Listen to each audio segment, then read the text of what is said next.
네, 자세한 정가 소식은 윤경호 매일경제 논설위원, 정군기 홍익대 초빙 교수, 이현종 문화일보 논설위원, 그리고 김상원 시사평론가와 함께 알아보도록 하겠습니다. 안녕하십니까? 네, 안녕하세요. 안녕하세요. 자, 검찰이 드디어 박 전 대통령을 검찰에 넘겼습니다. 가장 중대한 혐의 뇌물수수 액수로만 368억 원 이상이라고 하는데요. 이때 박근혜 전 대통령의 지금까지 알려지지 않았던 뉴스 중에 하나가요. 바로 영장심사 때 자신이 직접 읽었다는 것. 아버지가 지켜줬던 나라, 이 나라에 내가 대통령을 하면서까지 이렇게 했겠냐라고 진심 어린 호소라고 했다는데 네. 반응은 재판부에서 제대로 받아들이지 않았던 것 같아요. 글쎄 말입니다. 지금 일단 검찰 그 뇌물 액수가요. 592억으로 좀 정정을 해야 될 것 같습니다. 이게 지금 뇌물 총액이 18개 총 혐의로 해서 지금 오늘 기소한 것은 592억. 대단히 큰 규모로 기소를 했습니다. 특히 이제 박 전 대통령이 지난번 영장실질심사에서 결국 이제 자신이 아버지가 만든 나라에 대해서 이제 이렇게 매도가 계속됐다. 네. 이런 식으로 이야기를 하면서 결국 자신은 아버지가 만든 나라에서 자신은 정말 잘하려고 했을 뿐인데 이런 일이 벌어졌다고 이야기를 했는데 아마 그는 이제 박 전 대통령이 정치를 시작한 이유도 이제 거기에 포함이 되는 것 같습니다. 왜냐하면 그 박 전 대통령 회고록 등에서 보면 본인이 정치를 시작한 게 결국 이제 아버지의 명예 회복을 위해서 시작했다라는 걸 많이 비치고 있거든요. 네. 그건 뭐냐면 결국 아버지가 이 나라를 만들었는데 나중에 이제 전두환 정권 이렇게 오면서 많이 폄훼가 됐다. 이런 것들을 자신이 본인이 다시 원점으로 돌려놓겠다. 이런 것들이 자기가 정치를 하는 이유다 이런 것인데 실제로 이런 시각 자체는 보면 결국 옛날에 뭐 지문 국가다라는 그런 어떤 전제군주적인 그런 좀 사고가 아닌가 싶습니다. 결국 나라 자체를 아버지의 나라고 그걸 이어받은 자기가 나라기 때문에 그 자기가 선의로 했기 때문에 그 자체는 문제가 없다. 뭐 이런 식의 어떤 논리적인 연결 구조가 되는 것이거든요. 그런데 특히 이제 지금 그 당시에 이제 그 영장실질심사하는 재판부 같은 판사 같은 경우는 이 상당히 어려서 사실 박정희 정권을 경험해 보지 못한 분이 하셨어요. 그렇다 보니까 결국은 그때 당시에 어떤 그런 여러 가지 상황 자체에 대한 이해도가 많이 떨어진 모양인데 일단 뭐 이런 자체는 전혀 재판부에 사실 받아들이지 않았고 일단 박 전 대통령의 주장으로만 이제 끝을 맺은 상황입니다. 네, 무엇보다 과거에 박근혜 전 대통령이 아버지를 이야기할 때는요. 절대적인 자신의 신념 그리고 아버지에 대한 향수를 드러내곤 했었습니다. 그때 당시로 보실까요? 2009년에 숙모제 때의 박근혜 전 대통령의 모습입니다. 저는 조금 전에 차례를 지내면서 아버지의 모습을 떠올렸습니다.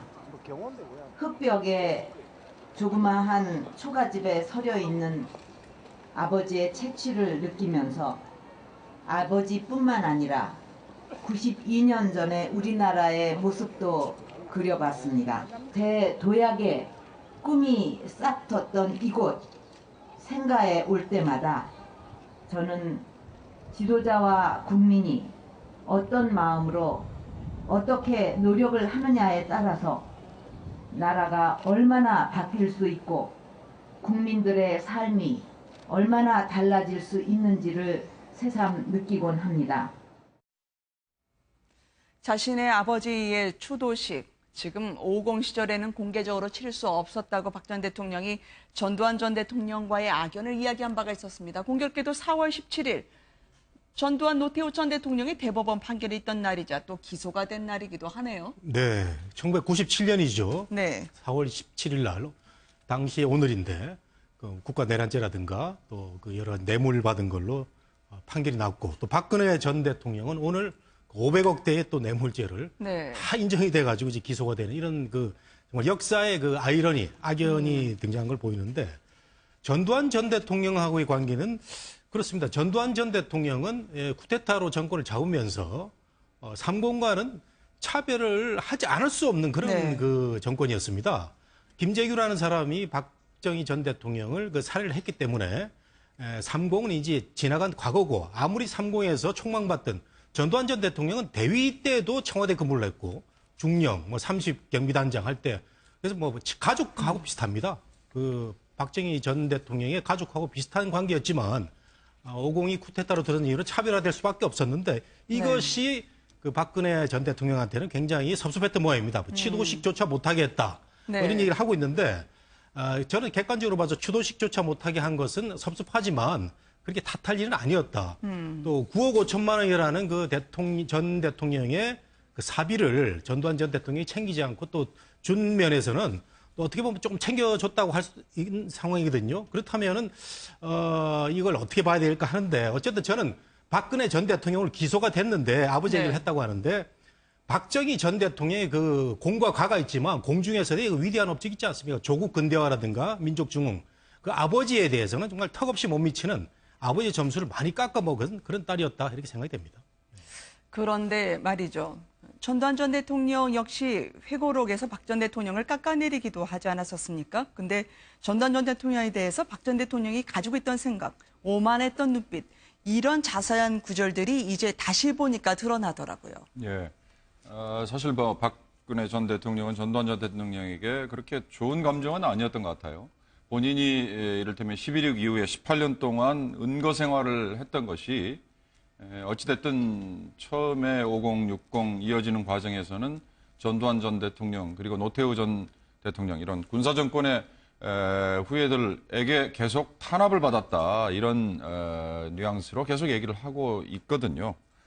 전두환 전 대통령이 사실 뭐 박근혜 전 대통령이 쓴 회고록에도 보면 전두환 전 대통령이 감옥 가는 그 시점에 뭐 눈빛을 보면서 표현한 뭐 이런 것들을 보면 사실 그렇게 앙금이 계속해서 남아있다는 걸 네.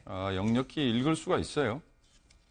무엇보다도 박근혜 전 대통령 적극적으로 변호했던 또 하나의 가족 같은 사람이 있었는데요. 바로 최순실 씨가 오늘 드디어 피고인으로 신문을 받았습니다. 동복이 너무 더워서 입고 왔다. 수의가 아닌 검은 외투 차림으로 왔더라고요. 최근 들어서 사복을 계속 입던데 어떤 메시지를 담고 있는 걸까요? 그러니까 지금 최순실 씨 얘기를 들어보니까 뭐 사복을 입었을 때 네. 나는 뭐 당당하다 이런 메시지를 담고 있는 줄 알았더니 그게 아니라 동복을 입고 있기 때문에 수의를 너무 더워서 사복을 입고 나왔다 지금 이렇게 얘기를 하고 있는 상황이고요. 네. 최순실 씨가 최근에 이제 법정에서 출석을 한 다음에 얘기를 하는 태도가 굉장히 달라졌습니다. 네. 그러니까 더워서 뭐 사복을 입고 왔다는 등, 뭐 변호사가 누군지도 잘 모르겠다. 재판을 받는데 매일매일 출석하는 게 너무 힘들다.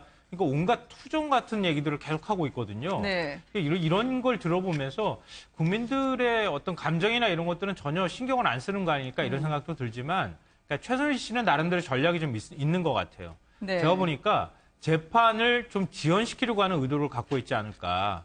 그러니까 지금 재판을 좀 빨리 진행하고 있는 상황이거든요. 네. 그러니까 최순실 씨 재판을 이렇게 빨리 진행할 경우에 자신이 뭔가 이렇게 버티면서 시간을 좀 벌 수 있는 방법들이 없어질 것이다. 네. 1심 선고가 빨리 나올 경우에는 오히려 자신한테 불리하다 이렇게 판단을 하고 있는 것 같습니다. 그래서 재판에 임할 때 여러 가지 적극적으로 자신의 얘기들도 하고 네. 또 뭐 이것저것 막 핑계 대는 것처럼 재판을 좀 지연시키려고 하는 의도들을 지금 적나라하게 보여주는 거 아닌가 싶습니다. 무엇보다도 검찰의 강압 수사에 대해서 오늘 이례적으로 목청을 높였던 최순실 씨입니다.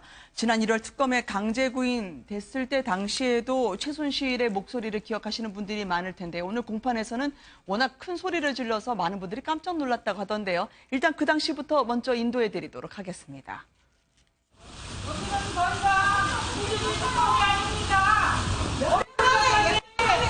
최순실 씨 여전히 강압 수사 받고 있다고 생각하십니까?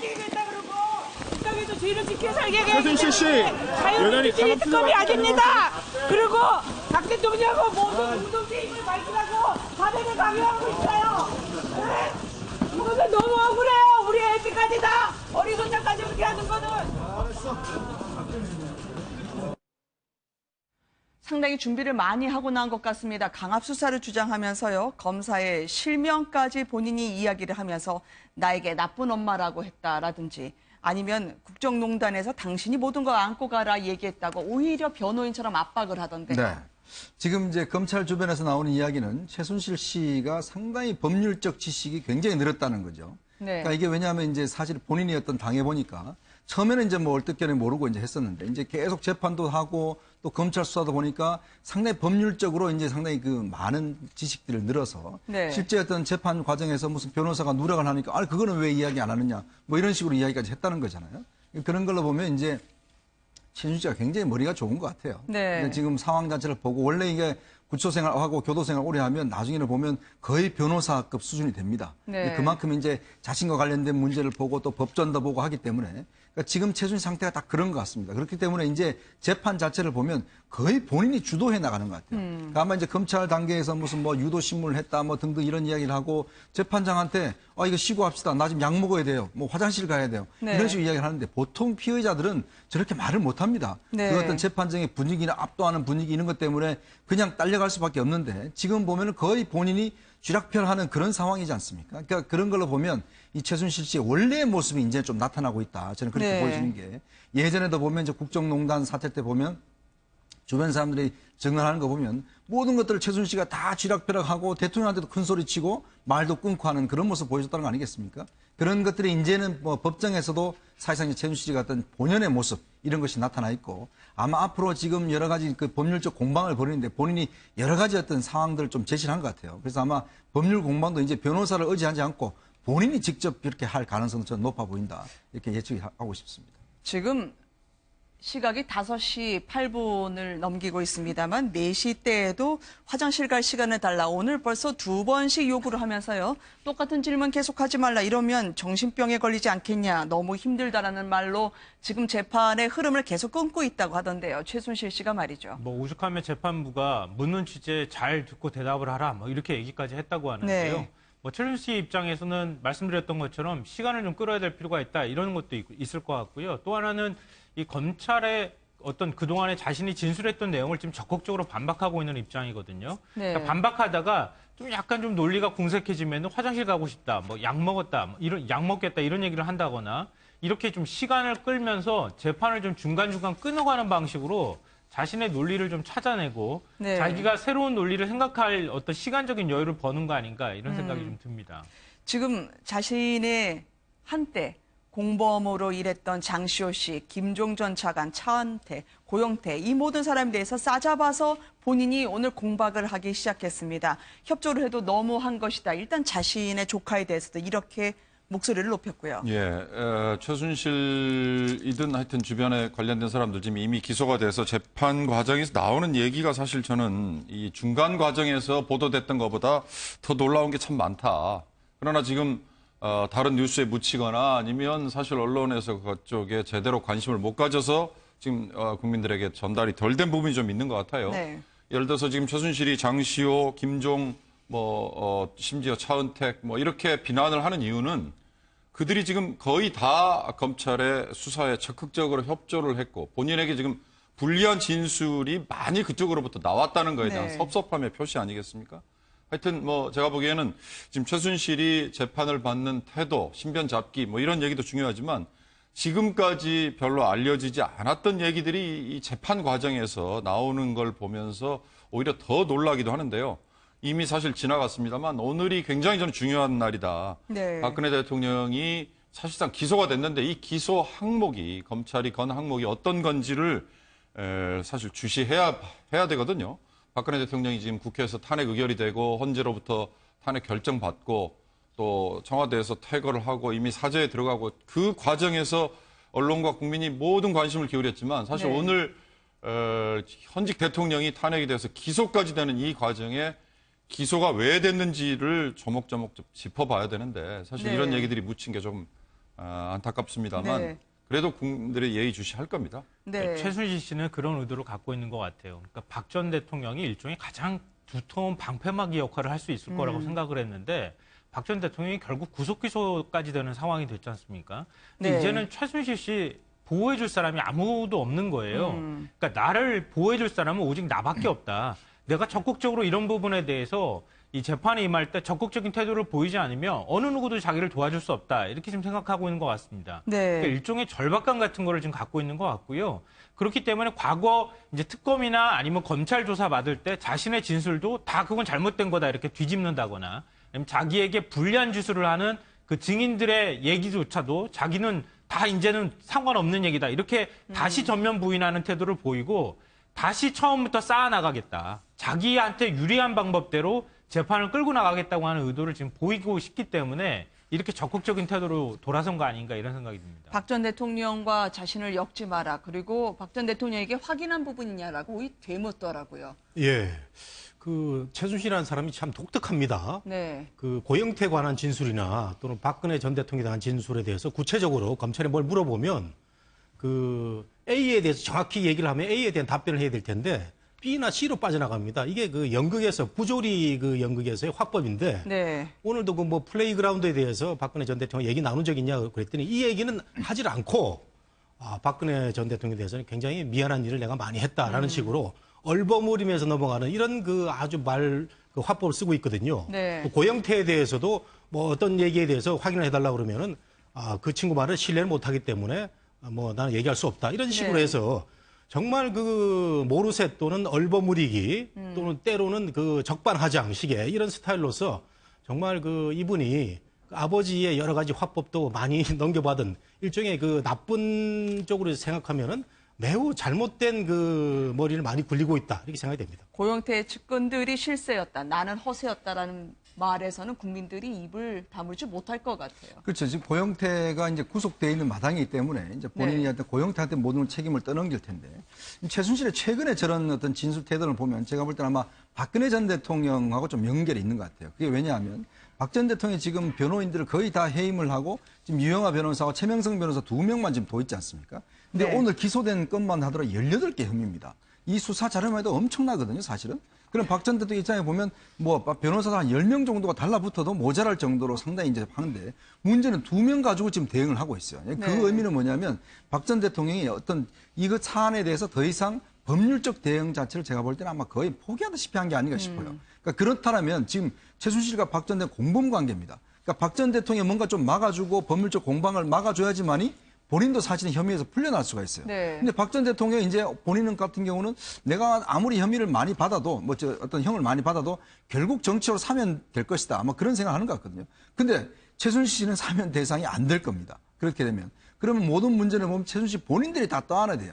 그러니까 그런 측면에서 본다면 이제는 나 혼자 살아야 되겠다. 결국 네. 왜냐하면 박 전 대통령이 어차피 이제 법률적 공방하지 않고 정치적 공방을 끝내고 거기는 어느 형이 떨어지든 간에 그냥 사면 될 텐데 나는 아니다. 그래서 본인은 이 재판 자체를 계속 지연시키고 딴 쪽으로 몰아가고 하면서 본인 자체의 어떤 결백 이런 것들을 재판 투쟁을 통해서 하려고 하는 것이 아닌가 저는 그런 의도를 좀 보고 있습니다. 근데 자신의- 이게 네. 말이 되는 얘기를 해야지 이게 최순실 씨의 얘기를 믿을 만한 건데요. 네. 그러니까 고영태 씨의 측근이 문체부 장관 보좌관이 고영태 씨의 측근이랍니다.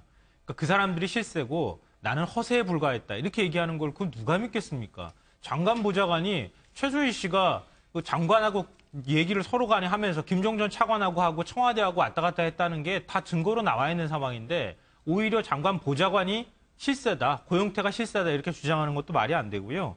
그리고 심지어는 네. 그 헌재 재판 과정에서도 나왔지만 고영태 씨하고 자신의 불륜 관계로 엮여가지고 고영태가 그걸 이용해서 지금 국정농단 사태를 만들었던 거다, 조작한 것이다 이렇게 주장을 해왔는데 그 불륜 관계라고 스스로 인정했던 것도 언제 만났는지도 기억이 안 난다고 얘기합니다.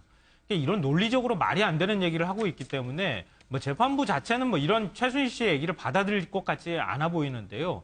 어찌됐든 최순실 씨는 뭐 방금 전에 박 전 대통령 말씀도 하셨지만 최순실 씨조차 이 재판에서 이 재판의 어떤 증거를 다투는 과정이 아니라 나는 그냥 모른다 이런 모르쇠로 일관하는 이런 방식으로 지금 재판에 임하는 건 아닌가 그런 생각이 듭니다. 네.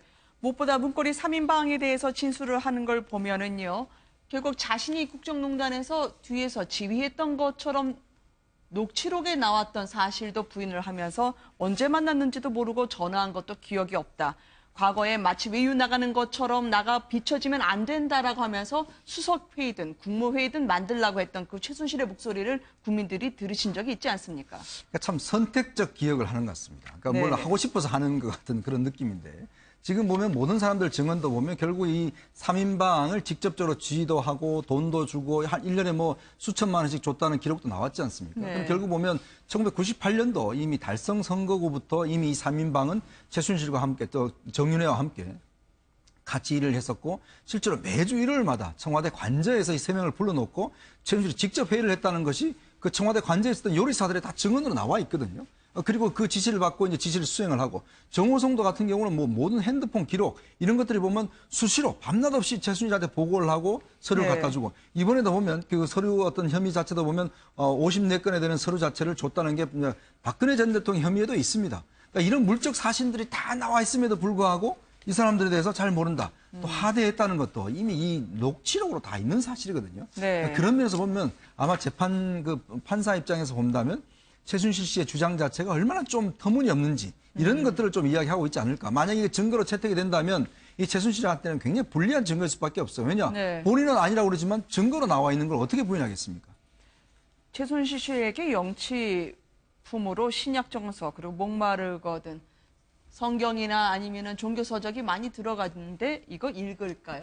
남부구치소에서 근데 재소자들이 상당히 편지도 많이 보냈다고 하는데 잘 안 읽었다고 하더라고요. 뭐 최순실이라는 사람이 온 국민의 그 공적으로 돼 있지만 읽겠죠. 저는 읽나 봅니다. 왜냐하면은 네. 본인이 그 한때 교회를 또 많이 다녔지 않습니까? 네네. 우리 보도에 나와 있듯이 딸도 데리고 이제 교회를 다녔다고 보는데 마음 한구석에서는 또 이렇게 그 성경을 읽음으로써 또 우리 반성의 시간을 가질 수도 있지 않나 생각이 되고요. 네. 그다음 재밌는 것은 지금 전국의 그 교도소에 있는 수감자들로부터 그 손편지가 온다고 하는데 네. 저 참 이게 재밌게 특이하게 봤습니다. 네. 그 교도소 간의 어떤 그 수감자들끼리도 이게 서신왕래가 가능하다 이런 것도 특이하게 봤고 그 서신왕래하고 그 면회가 해제됐지 않습니까?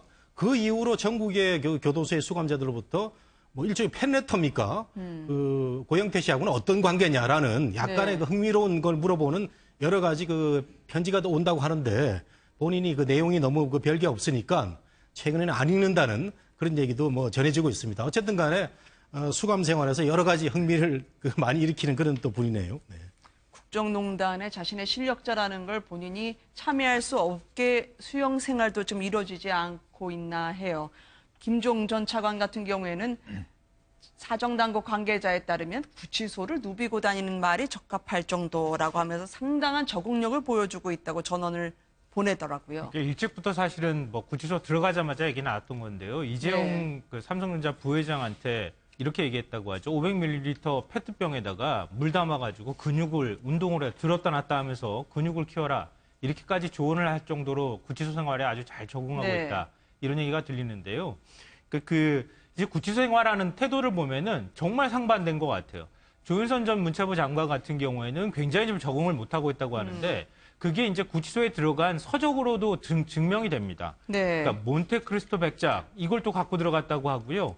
그다음에 건강서적인 발레 뷰티풀이라고 하는 책도 지금 받았다고 하는데 아마 본인이 원했다기보다는 좀 그 구치소 안에서 감옥 안에서 뭔가 운동이라도 좀 하면서 체력을 좀 길러라 이렇게 아마 남편이 조언을 하지 않았을까 이런 생각도 좀 들고요. 네. 그리고 이제 요즘 구치소 필독서가 무슨 신약 성서나 성서가 필독서가 된 것 같이 이렇게 얘기가 되는데 성서를 읽으면서 자신이 잘못한 행동에 대해서 반성하는 게 아니라 자기의 마인드 컨트롤을 지금 하면서 오히려 더 적극적으로 재판에 임하는 거 아닌가?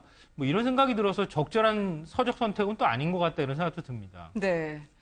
공식 선거운동과 관련해서 저희가 여쭤봐야 될 것 같아요. 지금 이분들과 관계없이 오늘 22일간의 혈투가 벌어질 것으로 보이는데요. 문재인 안철수 후보의 경우에는 문재인 후보는 민주당에선 처음이라고 하죠. 대구를 방문을 했었고요. 그리고 안철수 후보는 호남으로 서울에 이어서 달려갔는데 홍준표 후보의 경우에는 시장을 갔습니다. 과거 보수 후보들이 일단 첫 순서가 시장이었는데요. 그 장면부터 먼저 보시도록 하겠습니다.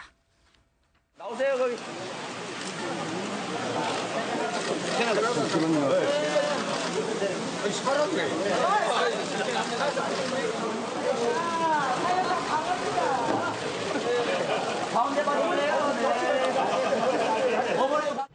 오늘 새벽에 이 가락시장에 들른 것은 우리 대한민국 서민들의 삶과 예관이 이 새벽시장에 다 있습니다. 그래서 저희들이 집권하게 되면 서민 경제를 살리는 것에 중점을 두도록 하겠습니다. 무엇보다 시장에서 음식도 먹어보고 생선도 들어보면서 나는 서민 대통령이다라는 점을 적극적으로 호소를 했습니다. 이런 홍준표 후보의 모습을 어떻게 보고 계셨는지요? 예, 홍 후보가 서문시장에서 출마 선언을 먼저 했죠. 네. 그리고 이제 사실 선거운동이 가락시장. 네. 그러니까 뭐 지금 본인 스스로 얘기했듯이 나는 서민 대통령이다. 네. 그리고 서민들의 생활 속에 파고들겠다. 이걸 강조를 하는 것 같아요. 그리고 시장 가서 지금 나옵니다만 저렇게 먹는 장면 보여주는 거. 네. 저런 게 이제 유권자들에게 어필을 할 것 같다. 이렇게 아마 판단한 것 같은데 사실 지금 지지율에서 앞서고 있는 문재인, 안철수 이 두 분은 오늘 0시부터 사실 선거운동을 시작했지 않습니까? 네. 한 분은 뭐 대구 쪽에 공을 들였고 한 분은 뭐 호남으로 결국 했지만 첫 출발은 뭐 인천 그러니까 세월호와 연결 지어가지고 국민의 안전 뭐 이거에 초점을 맞췄는데 사실 홍 후보는 모르겠어요. 오늘 아침에 어느 신문과의 인터뷰에서도 서민을 강조하면서 서민은 막말을 하는 게 서민의 모습이다. 네. 이런 얘기를 했던데 사실 서민의 주체가 없으니까 아무도 문제 제기를 하지 않았지. 사실 그 굉장히 어찌 보면 문제가 다분한 표현이에요. 네. 어찌 보면 굉장히 모욕적인 표현일 수도 있고. 그러나 홍 후보는 나는 욕먹어가면서 그냥 한다라고 얘기를 했기 때문에 그거에 대해서 뭐 누구도 말릴 수 없을 것 같습니다만 저런 그 서민 행보라는 게 일관성 있게 쭉 이어질 수 있을지 그리고 정말 서민을 위한 정책을 연결시킬지 앞으로 한번 봐야 될 것 같습니다. 먹고 살기 빠듯한 서민들이 모여 있는 곳이라는 취지로 전통시장을 가는 것 같긴 한데 이 먹방 많은 분들이 옛날에 이제 보수 후보들에게서 참 많이 봤던 모습들이긴 하거든요. 뭐 우리나라 대선 후보들 사이에서도 다 아마 보수 후보뿐만 아니고 네. 이 시장 가가지고 이른바 이 복스럽게 먹는다는 표현 있잖아요. 네. 굉장히 소탈하고 서민적인 이미지를 강조하는 이런 모습들을 많이 보였죠. 뭐 국밥을 먹는다거나 오뎅을 막 굉장히 복스럽게 먹는다거나 이런 모습들을 보였는데요. 저는 홍준표 후보가 비호감도를 줄이기 위한 전략이다. 그렇게 생각합니다. 네. 그러니까 그동안에 이제 스트롱맨이라고 해서 굉장히 강한 면모들을 많이 보였고 또 막말이라고 평가받을 만한 말들을 굉장히 많이 냈거든요. 그래서 비호감도가 굉장히 높은 상황이기 때문에 이 보수, 안보에 강한 대통령이라고 하는 이미지도 있지만 다른 한 축으로 서민 대통령이라고 하는 좀 소탈한 면모들을 강조하면서 비호감도를 좀 줄여나가겠다. 네. 이런 전략을 좀 담고 있는 것으로 보입니다. 네. 홍준표 후보 서민의 막말 나는 계속 가겠다라는 입장이던데요. 오늘 현충원 아산 현충사를 찾아서는 사생결단이라는 말을 남겼습니다. 그러면서 또 이런 구도에서 보수 우파들이 못 이기면 한강에 빠져 죽어야 한다는 말도 빼놓지 않고요. 근데 지금 이제 홍준표 후보 같은 경우는 이제 물론 뭐 어떤 결단력 뭐 이런 걸 네. 위해서 지금 이야기를 하시는 것 같은데 근데 죽겠다는 이야기를 너무 자주 하십니다. 그러니까 지난번 같은 경우에 네. 뭐 대법원에서 만약에 뭐 유죄가 될 경우에 나는 자살하겠다는 뭐 이야기도 하시고 또 박근혜 전 대통령에 대해서는 정치적 사체다 뭐 이런 이야기도 하시고 지금 오늘 또 보면 뭐 안 되면 우리가 죽자 이런 이야기를 네. 하시는데 근데 사실 참 어떤 면에서 보면 지금 이해창 그 전 총재가 이 홍준표 후보 내방을 받았을 때 어떤 조언을 했냐면 조금 품위를 지켜라는 이야기를 네. 좀 했었거든요. 그게 뭐냐면 보수 후보자들 같은 경우에 특히 이제 보수 지지층들 같은 경우는 이 품위를 굉장히 좀 중요시하는 그런 성향이 있지 않습니까? 근데 지금 홍준표 후보가 이 보수 지지층 나와 좀 매치가 잘 안 돼요. 예를 들어서 품위와 막말 뭐 이런 거 하고 지금 서로 조금 어긋나는 측면이 있거든요. 그러면서 볼 때는 한편으로 보면 이런 극단적인 이야기들 자체가 그러니까 뭐 예를 들어서 뭐 정말 이제 마지막이다. 그러니까 어떤 결기 있게 하자 이런 네. 것은 좋지만 계속 죽겠다는 이야기를 하시면 특히 우리나라가 지금 OECD 국가 중에서 자살률이 1위지 않습니까? 그러니까 이런 여러 가지 좋지 않은 그런 환경에 자꾸 저렇게 정치적 리더가 죽겠다는 이야기를 하면 제가 볼 땐 국민들 앞에 그렇게 좋게 다가가지 않을 것 같아요. 네. 근데 이게 굉장히 흥미로운 점이요. 만약에 야당 후보가 지금 저런 말 했으면은요, 난리 났을 겁니다. 그러니까 홍준표 후보가 저런 얘기 하니까 별로 난리가 안 나요. 네. 그러니까 그동안에 이거보다 더 강한 얘기를 너무 많이 해가지고 이 정도 가지고는 뭐 크게 이게 큰 잘못된 발언이 아닌 것 같다 이렇게 느낄 정도의 어떤 상대적인 개념이 생겨나 버린 것 같아요. 근데 실제로 지난번에 그 문재인 후보가 약간 비슷한 얘기 한 적이 있거든요. 한강에 가가지고 어떻게 해야 된다 이런 얘기를 했었는데 그때도 직설화법으로 얘기한 것도 아니었는데도 굉장히 곤란을 많이 겪었어요. 네. 근데 이런 얘기를 지금 아무리 보수의 후보고 스트롱맨을 자처한다 하지만 이렇게까지 얘기하는 건 그렇게 적절하지 않죠. 그러니까 이렇게 했다가 잘못해가지고 오히려 여기서 한 발 더 나아가면 정말 큰 곤란한 상황을 겪을 수도 있거든요. 지금부터는 살얼음판을 걷는 기분으로 대선 후보가 움직여야 되는데 이 발언에 정말 조심해야 될 필요가 있을 거라고 생각합니다. 무엇보다 오늘 새 후보의 동선을 한번 보면은요. 문재인 후보 그리고 안철수 후보를 보면 각각 동쪽에서 서쪽으로 동해 번쩍 서해 번쩍 하는 느낌이었습니다. 홍 후보는 오늘 일제히 많은 유세 끝에 이제 TK로 향하게 되는데요. 오늘 새 후보의 유세를 보시면서 어떤 전략이었을 거라고 보시는지요? 우선 이제 1위를 달리고 있는 문재인 후보는 적진에 들어갔죠. 대구를 네. 갔고 홍 후보 같은 경우는 아산 현충사까지 가서 네. 여러 가지 이제 결기를 보여주고 있는데 홍 후보에 대해서 지금 뭐 막말 얘기를 많이 하시는데 최근에는 막말을 한 적이 별로 없습니다. 네.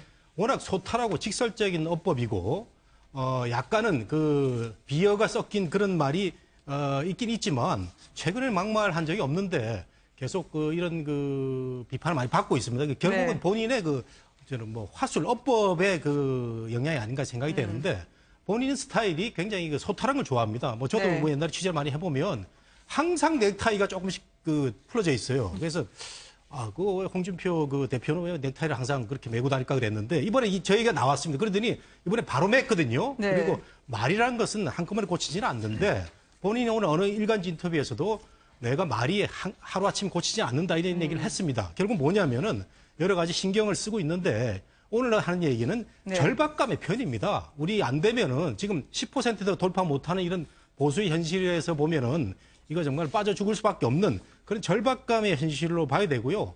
홍준표 후보가 내걸고 있는 지금 여러 가지 정책을 보면은 정말 보수의 어떤 확실한 콘텐츠를 갖고 있습니다. 네. 시장 친화적이라든가 법인세를 낮춘다든가 규제를 푼다든가 전교조라든가 민노총에 대해서 강경한 조치를 취하겠다는 이런 등등을 보면은 저는 콘텐츠적으로는 가장 확실한 후보인데 다만 이 메시지가 좀 세게 나올 뿐이다는 거죠. 그래서 이 세게 나오는 것을 이제 고쳐야 되는데 본인이 말대로 하루아침에 되는 건 아닌 것 같아요. 그렇다면은 트럼프가 한 전략을 보면은 트럼프도 끝까지 쉽게 직설적인 확보로 갔거든요. 네. 그 전략을 계속 고수하는 건 아닌가 하는 생각이 듭니다.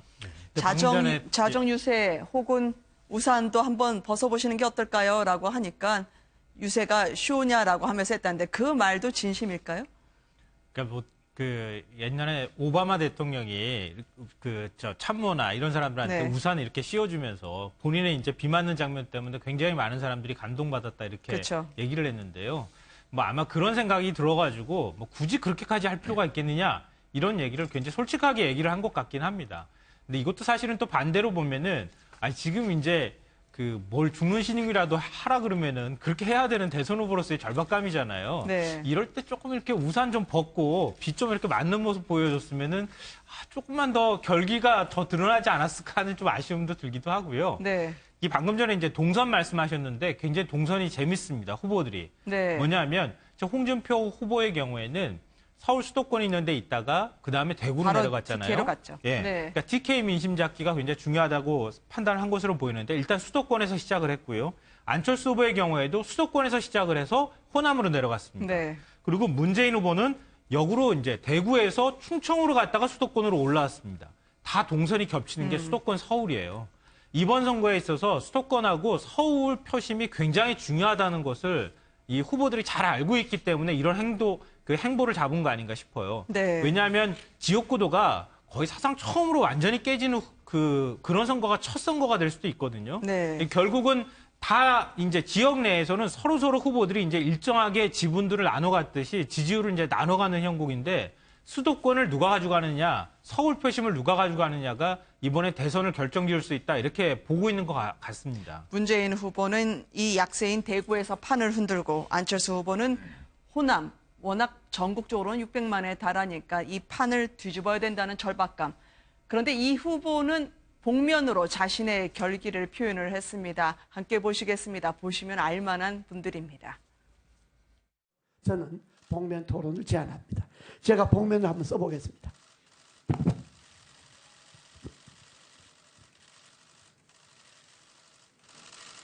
여러분, 이 복면만 보고는 제가 누군지 모르겠죠. 나 제 소리는 들리죠. 저는 국민들 앞에 지역을 다니면서 정말 찍을 사람이 없다. 그래서 누구 보기 싫어서 누구 찍겠다. 누구 찍으면 누가 되니까 누구 찍겠다. 이 나라의 비극입니다.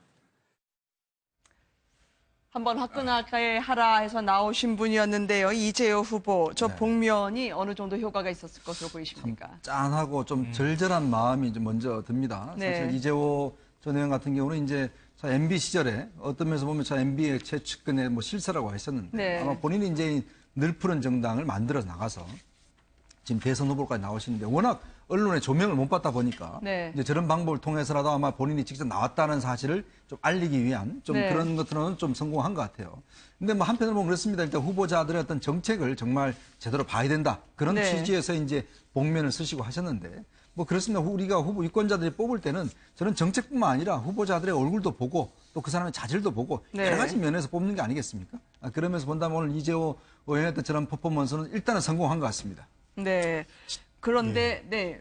제가 보기에는 씁쓸하시다는 거죠. 네. 그 조금 그 씁쓸한 면이 더 강한데요. 네. 참모들이 제안을 했으면은 본인이 안 하겠다고 해야 되는데 뭐 복면가왕 무슨 뭐 어떤 지상파 TV에 거기서 그 아이디어를 얻은지 모르지만 목소리 같은 걸 보면 우리가 누군지 다 알 수 있잖아요. 이게 사실 그 내용적으로도 맞지 않는 것을 저렇게 어떻게 보면은 정말 그 복면을 써서라도 어필하고 싶다는 식으로 나왔는데 지금 이재호 그 후보의 그 네. 내용이 하나 있죠. 바로 대통령이 되면은 개헌을 하겠다는 아주 좋은 그런 그 내용을 갖고 있습니다. 근데 오랜 개헌 논자시죠. 예. 근데 네. 그 시청자들, 우리 MBN을 본 시청자들 그 눈에는 복면밖에 안 보일 거라는 생각이 들거든요. 그런 점에서는 글쎄 관절하는 게 너무 뭐 진정성이 좀 떨어지지 않을까. 대선 후보의 품격이라는 게 아마 있을 거예요. 네. 사실 그 기탁금이라고 그러지 않습니까? 후보로 등록을 하려면 지난 18대까지는 아마 5억 원이었을 텐데 이번부터 3억 원으로 지금 줄어들었지 않습니까? 사실 그래서 15명이 나왔다 뭐 이렇게 볼 수도 있지만 뭐 종교적인 이유 또는 나 개인을 알리고 싶다 뭐 여러 가지 이유가 있을 거예요. 그러나 네. 우리 이재호 후보는 MB 시절에 2인자로 불리기도 했었고 장관도 했었고 5선 의원까지 하지 않았어요?